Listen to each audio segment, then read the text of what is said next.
Shalom Bapak Ibu Saudara-saudari semuanya. Kita berjumpa kembali di dalam program Heart Sayings of Jesus. Dan kali ini kita akan membahas salah satu ucapan Yesus, yaitu di situ burung nasar berkerumun, yang akan kita bahas dalam Injil Matius pasal ke-24. Salah satu nubuatan mengenai akhir zaman, saudara. Kita berdoa terlebih dahulu ya. Haleluya. Terima kasih Tuhan. Kami mengucap syukur. Kiranya Engkau mencerahkan firman bagi kami semuanya, supaya kami memahami firman-Mu dan menjadi pelaku-pelakunya dalam kehidupan kami. Terima kasih Tuhan, berbicaralah kepada kami siap untuk mendengar dan melakukan firman-Mu. Dalam nama Tuhan kami Yesus Kristus kami berdoa, haleluya, amin. Mari kita buka terlebih dahulu Bapak Ibu di dalam Injil Matius pasal yang ke-24. Oke, Injil Matius pasal yang ke-24 ayat yang ke-15 sampai ke-28. Kita lihat dulu ini ya. Siksaan yang berat dan Mesias-Mesias palsu. Ini adalah sebuah rangkaian nubuatan mengenai akhir zaman. Apa saja yang bisa terjadi di dalam konteks akhir zaman.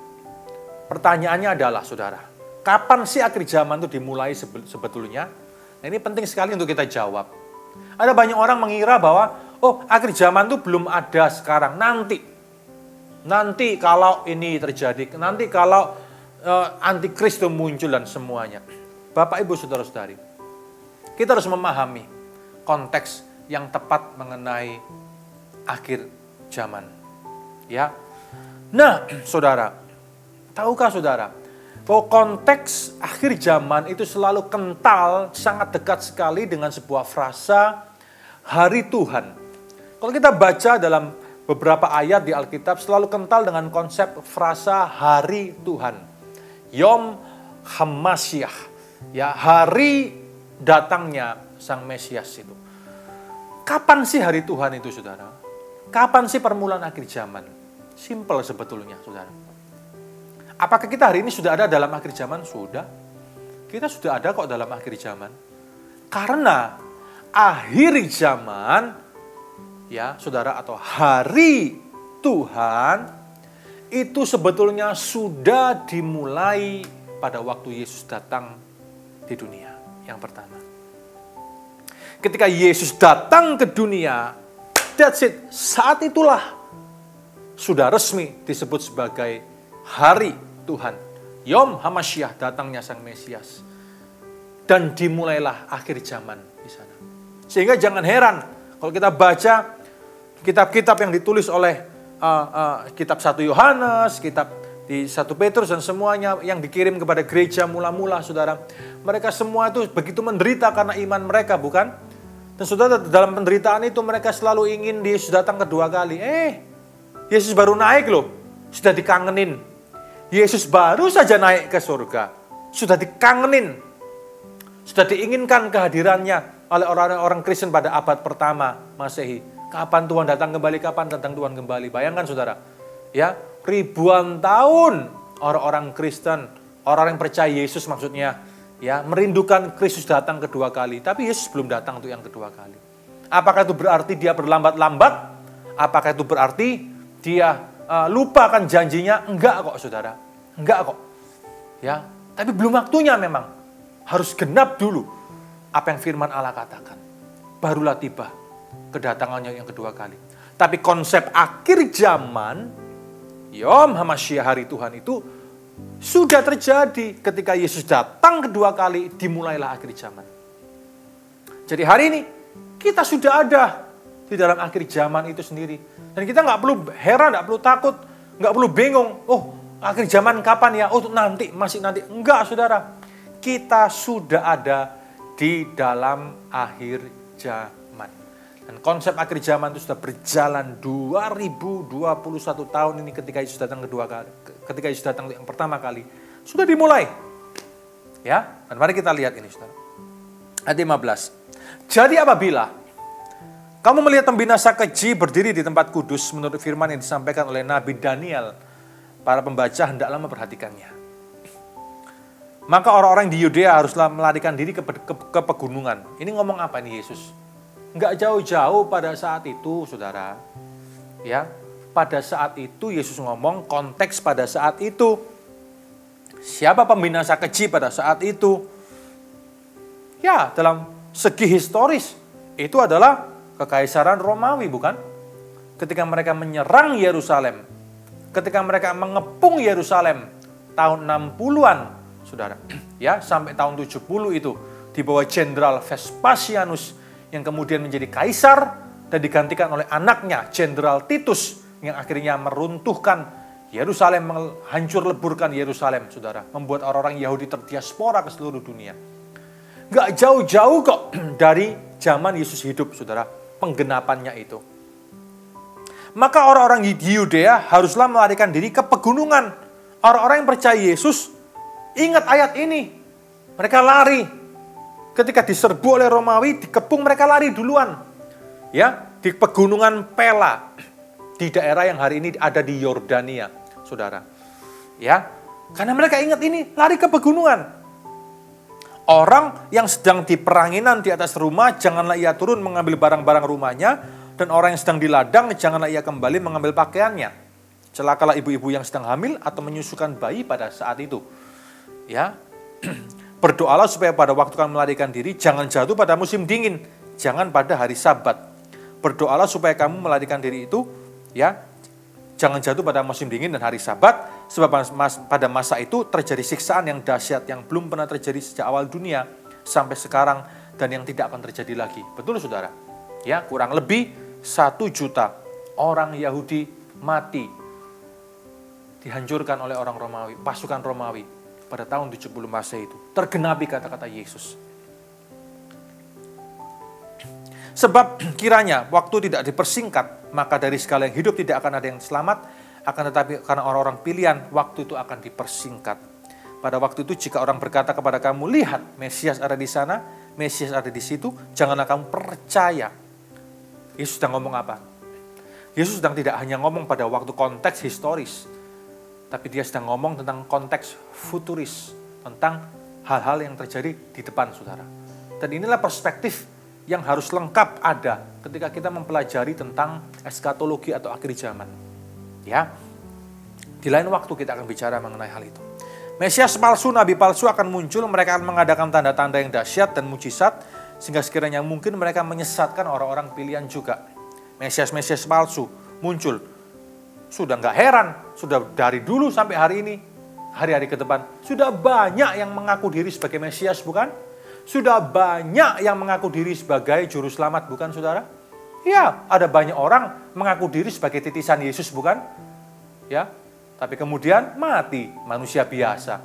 Ya, macam-macam. Dari India ada, dari Korea Selatan ada, dari Indonesia pun juga ada, dari Amerika ada, di mana-mana, dari Rusia juga ada, dari mana-mana, saudara. Orang mengaku diri sebagai titisan Yesus Kristus. Jangan percaya itu, karena mereka Mesias palsu. Camkanlah, aku sudah mengatakannya terlebih dahulu kepadamu. Jadi apabila orang berkata kepadamu, lihat, ia ada di padang gurun, jangan kamu pergi ke situ. Lihat, ia ada di dalam bilik, jangan kamu percaya. Alkitab sudah ngomong, jangan percaya. Jangan percaya kepada setiap orang yang mendeklarasikan diri sebagai Mesias atau Juru Selamat. Semuanya palsu. Sebab sama seperti kita kilat memancar dari sebelah timur, melontarkan cahayanya sampai ke barat, demikian pula kelak kedatangan Anak Manusia. Di mana ada bangkai, di situ burung nasar berkerumun. Mari kita lihat ayat yang lain di pasal yang berbeda. Lukas pasal ke-17. Mari kita buka sama-sama. Lukas pasal ke-17 ayat yang ke-20 sampai ke-37. Apa kata Alkitab, saudara? Atas pertanyaan orang-orang Farisi apabila kerajaan Allah akan datang, Yesus menjawab, katanya, kerajaan Allah datang tanpa tanda-tanda lahiriah. Maksudnya tanda-tanda yang heboh bagaimana, saudara. Sebetulnya Yesus sedang ngomong dengan mereka. Kerajaan Allah itu siapa? Ya Yesus itu. Perwakilan dari kerajaan Allah. Dialah yang diutus anak Allah yang turun ke dunia. Tapi nggak ada tanda-tandanya heboh kan, saudara? Lahirnya di Migdal Eder, di menara kumpulan domba, saudara. Nggak semarak, saudara, lahirnya, tempatnya juga nggak elit. Nggak ada tanda-tanda yang bagaimana. Tapi nubuatan-nubuatan perjanjian lama digenapi semuanya di sana. Bukan semarak. Yesus tidak lahir di istana. Yesus tidak lahir di rumah bangsawan yang megah. Tidak dipestakan 7 hari 7 malam. Enggak semarak. Enggak ada tanda-tanda lahir yang bagaimana. Ya, tapi sebetulnya, dahsyat, semuanya digenapi. Juga orang tidak dapat mengatakan, lihat ia ada di sini, di sana. Sesungguhnya kerajaan Allah ada di antara kamu. Yesus sudah ada, aku sudah ada di antara kamu. Kamu tidak tahu bahkan. Dan ia berkata kepada muridnya, akan datang waktunya kamu ingin melihat satu daripada hari-hari anak manusia itu. Dan kamu tidak akan melihatnya. Dan orang itu berkata kepadamu, lihat, ia ada di sana, ia ada di situ, di sini. Jangan kamu pergi ke situ, jangan kamu ikut. Sebab sama seperti kilat memanjat dari ujung langit yang satu ke ujung langit yang lain. Demikian pula lah kelak halnya anak manusia pada hari kedatangannya. Tetapi ia harus menanggung banyak penderitaan dahulu dan ditolak oleh angkatan ini. Dan sama seperti terjadi pada zaman Nuh, demikian pula halnya kelak pada hari-hari anak manusia. Mereka makan, minum, mereka dikawinkan sampai kepada hari Nuh masuk ke dalam bahtera. Lalu datanglah air bah membinasakan mereka semuanya. Demikian juga seperti pada zaman Lot, makan, minum, membeli, menjual, mereka menanam dan membangun. Tapi pada hari Lot keluar dari Sodom, turunlah hujan api dan hujan belerang dari langit dan membinasakan mereka semuanya. Demikian halnya kelak pada hari di mana anak manusia menyatakan dirinya. Barang siapa pada hari itu sedang diperangi di atas rumah dan barang-barangnya ada di dalam rumah, janganlah ia turun untuk mengambilnya. Demikian juga orang yang sedang di ladang, janganlah ia kembali. Ingatlah akan istri Lot. Barang siapa berusaha memelihara nyawanya, ia akan kehilangan nyawanya. Barang siapa kehilangan nyawanya, ia akan ia akan menyelamatkannya. Aku berkata kepadamu, pada malam itu ada 2 orang di atas tempat tidur, yang seorang akan dibawa, yang lain akan ditinggalkan. Ada 2 orang perempuan bersama-sama menghilang, yang seorang akan dibawa, yang lain akan ditinggalkan. Kalau ada 2 orang di ladang, yang seorang yang dibawa, yang lain akan ditinggalkan. Kepada mereka, kata mereka kepada Yesus, di mana Tuhan? Katanya kepada mereka, di mana ada mayat, di situ berkerumun burung nasar. Saudara, ini adalah sebuah sisi-sisi nubuatan mengenai akhir zaman. Ya, ada bangkai, ada mayat, di situ ada burung nasar. Dan memang, ya, pada waktunya nanti, saudara, kita akan melihat itu terjadi di akhir zaman itu. Ya, nubuatan-nubuatan mengenai kehancuran, ya, peperangan bangsa-bangsa dan semuanya. Semua telah dinubuatkan oleh Yesus. Dan nanti dia akan turun bukan lagi sebagai bayi, tapi sebagai raja di atas segala raja. Di tempat yang sama dia naik di Bukit Zaitun itu, Mount Olive, dia akan turun dan dia akan masuk menjadi raja melalui pintu gerbang emas di Israel yang baru, saudara. Bapak, Ibu, saudara-saudari, dari ayat-ayat ini apa yang bisa kita pelajari? Kalau akhir zaman sudah ditetapkan oleh Allah dan kita sedang menjalaninya, dan kondisi ini akan terus bereskalasi menuju pada puncaknya. Oh, betapa sungguh-sungguh kita harus hidup. Betapa sucinya dan betapa salehnya kita harus hidup setiap hari. Kita yang menantikan kedatangannya untuk yang kedua kali. Banyak orang menilai atau mengatakan bahwa bohong, sudah lama, tapi Yesus nggak datang-datang lagi. Nggak. Banyak orang menafikan ini, sehingga mereka akhirnya kembali kepada gaya hidup mereka yang lama. Kembali kepada dosa. Gara-gara mengalami masa-masa sulit ini, masa-masa pandemi ini, saudara, mungkin banyak orang kembali kepada kehidupan lamanya. Tidak tahan dengan ujian, tidak tahan dengan realita kehidupan yang terjadi. Akhirnya keluar dari rencana penyelamatan Allah. Banyak orang seperti itu. Karena mereka lupa bahwa Allah tidak pernah lupa loh akan janjinya, saudara. Kita yang harus percaya. Kita yang harus percaya. Kita yang harus terus menantikan Dia dengan setia. Seperti lagu yang dinyanyikan oleh saudara-saudara kita, ya, orang-orang Yahudi yang menantikan Mesias itu, saudara. Ya, mereka berkata, sekalipun seolah-olah berlama-lama, berlambat-lambat, tapi kami akan terus menantikanmu, kami akan terus setia menantikanmu. Ya, sampai hal itu terjadi. Saudara, sama dengan kita hari ini, kita pun harus terus menantikan Yesus Kristus dengan setia. Dan hidup sedemikian rupa. Seolah-olah Dia akan datang kedua kali. Seolah-olah Dia sudah datang. Segera datang. Kenapa? Karena kedatangannya seperti penyamun. Pencuri di waktu malam. Kita tidak pernah tahu kapan Dia datang.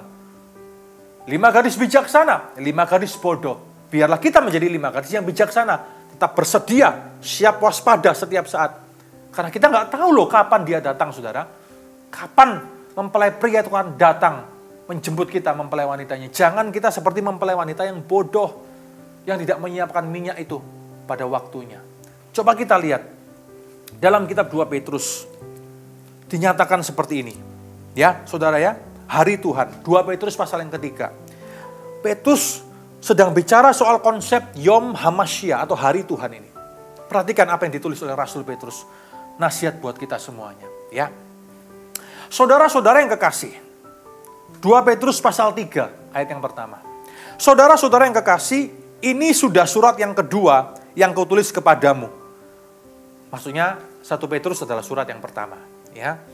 Di dalam kedua surat itu aku berusaha menghidupkan pengertian yang murni oleh peringatan-peringatan. Supaya kamu mengingat akan perkataan yang dahulu telah diucapkan oleh nabi-nabi kudus dan mengingat akan perintah Tuhan dan juru selamat yang telah disampaikan oleh rasul-rasulmu kepadamu. Ingat. Mengingat itu penting, saudara. Remember, ingatlah. Berkali-kali Alkitab ngomong, ingatlah. Ingatlah akan tahun-tahun pengembaraanmu. Ingatlah akan ibu dan racun itu. Ingatlah akan nenek moyangmu. Ingatlah firman yang diucapkan kepadamu. Ingatlah. Kenapa? Karena orang gampang lupa. Maka dari itu kita harus belajar terus ingat. Bagaimana kita bisa ingat? Dengan baca, memorize, baca, hafalkan. Ingat. Ingat firman. Ingatlah seluruh perkataan dari nabi-nabi, juru selamat. Ingatlah terus firman Tuhan. Jangan ingat-ingat yang aneh-aneh. Jangan ingat-ingat kesalahan orang lain. Kalau kita mau mengingat, ingatlah firman Tuhan. Petrus dari awal ngomong ingat. Mengingat itu penting. Remember. Mengingat, saudara. Ya. Yang terutama ayat yang ketiga, yang harus kamu ketahui ialah bahwa pada hari-hari zaman akhir akan tampil pengejek-pengejek dengan ejekan-ejekannya, ya, yaitu orang-orang yang hidup menuruti hawa nafsunya. Akan tampil pengejek-pengejek. Saudara akan dihina jadi Kristen kok. Saudara ikut Yesus harus siap dihina. Akan tampil penghina-penghina, pengejek-pengejek. Semakin jadi Kristen, semakin tambah taat, tambah setia, tambah diejek. Tambah dihina, dicemooh. Banyak orang akhirnya mundur. Karena hanya demi pertemanan. Nggak tahan dihina, nggak tahan diejek. Nggak tahan lepas dari kumpulan pertemanan ini. Akhirnya lebih memilih teman daripada pilih Yesus. Ada orang yang seperti itu. Karena itu Anda bertobatlah, kembalilah kepada Kristus. Tuhan akan kasih teman-teman yang baru. Teman-teman yang bisa membangun Anda. Akan ada banyak pengejek-pengejek. Yesusmu itu mati, nggak bangkit, nggak hidup. Ya, dia itu manusia biasa. Bukankah kita banyak sering mendengar pengejek-pengejek itu, saudara, dari mana-mana? Kekristenan didiskreditkan, disudutkan, nama Yesus diejek oleh banyak orang-orang yang lain. Betul, saudara? Mereka lah pengejek-pengejek itu. Ya, pengejek-pengejek itu spektrumnya luas. Siapapun juga, saudara. Kata mereka, ayat 4. Nah, perhatikan ini. Apa yang dikatakan oleh pengejek-pengejek itu? Kata mereka, di manakah janji tentang kedatangannya itu? Sebab sejak bapak-bapak leluhur kita meninggal, segala sesuatu tetap seperti semula pada waktu dunia diciptakan. Mana? Sudah berapa tahun ngomong Yesus datang, Yesus datang. Saya masih ingat tahun 90-an. Ketika banyak sekali hamba-hamba Tuhan dan gereja di kalangan Pentakosta Karismatik sedang getol-getolnya ngomong akhir zaman. Banyak seminar akhir zaman diadakan, bukan saudara? Ya kan? Dan ngomong Yesus segera datang. Yesus segera datang. Ya, I'm coming quickly. He's coming quickly. Dia segera datang. Ayo bertobat. Oh, tema-tema eskatologi banyak diangkat pada zaman itu, pada tahun 90-an, saudara. Ya, praise center semuanya muncul. Dan kemudian semuanya selalu ngomong soal Yesus segera datang yang kedua kali. Banyak pertobatan terjadi, ada gerakan terjadi memang. Ya. Tapi mana sekarang? Sudah berapa tahun? 30-40 tahun menuju hari ini. Dari tahun 90-an sampai sekarang tahun 2021. Mana? Yesus belum datang juga. Yang ngomong seperti ini bukan hanya kita. Yang ngomong seperti ini adalah juga orang-orang di gereja mula-mula. Ketika mereka dianiaya karena iman kekristenan mereka. Mereka sudah pengen Yesus datang kedua kali. Bahkan Rasul Paulus pun juga ngomong hal itu. Rasul Paulus pun menginginkan, merindukan. Bukan cuma Rasul Paulus, semua hamba-hamba Tuhan, semua orang-orang yang percaya Yesus. Merindukan Yesus datang kedua kali. Baru berapa tahun yang lalu Yesus naik loh. Kok sudah dikangenin, saudara. Ternyata semua kita yang sungguh-sungguh ikut Yesus pasti merindukan kedatangan yang kedua kali.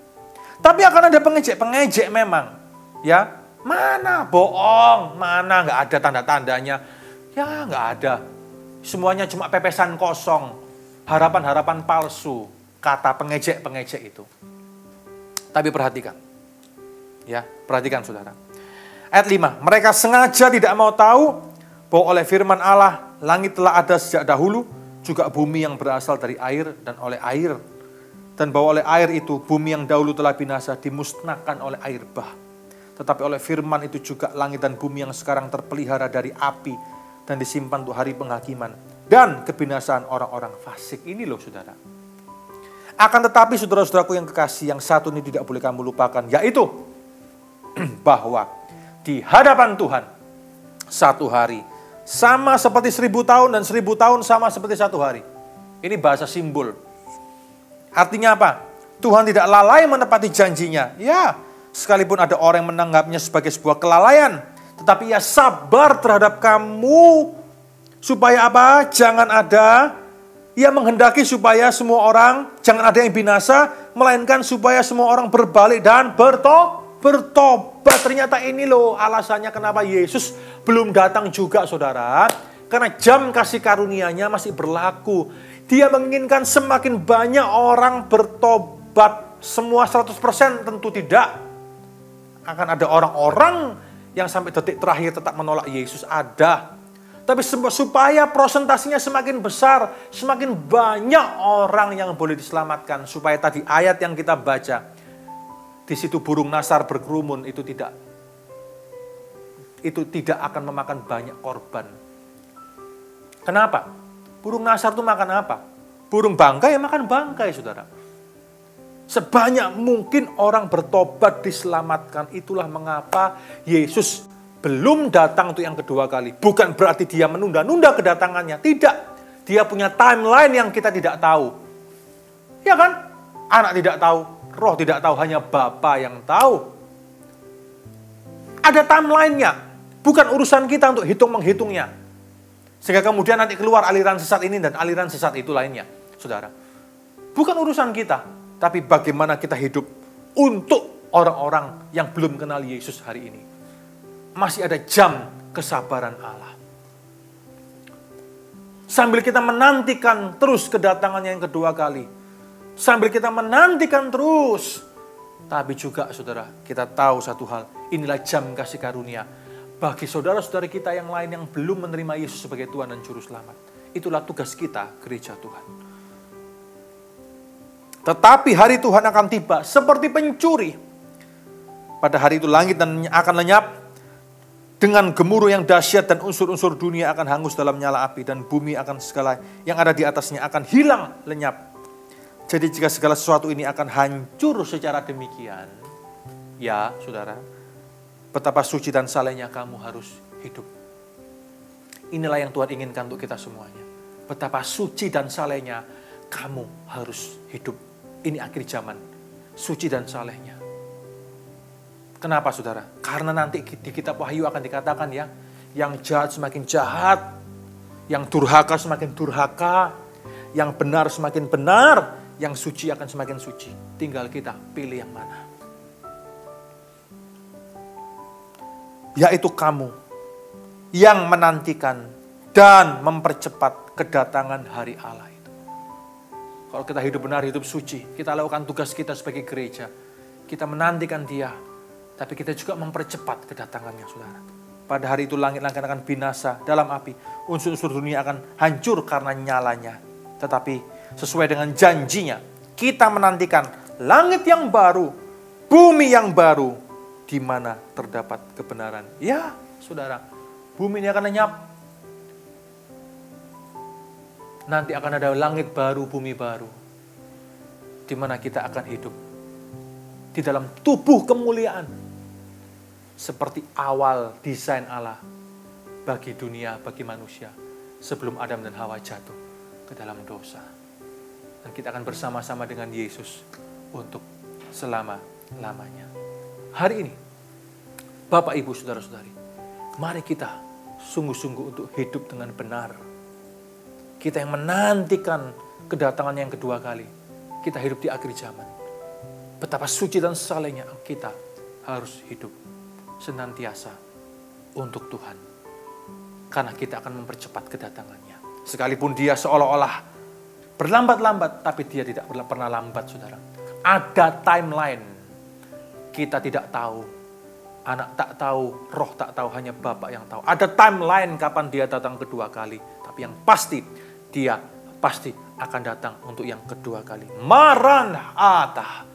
Datanglah ya Tuhan, parusia, maranatha, datanglah kembali, datanglah ya Tuhan, datanglah ya Tuhanku, datanglah ya Tuhan. Hari ini, biarlah kita mengatakan hal yang sama kepada Tuhan kita Yesus Kristus, datanglah, datanglah ya Tuhan, datanglah, datanglah segera.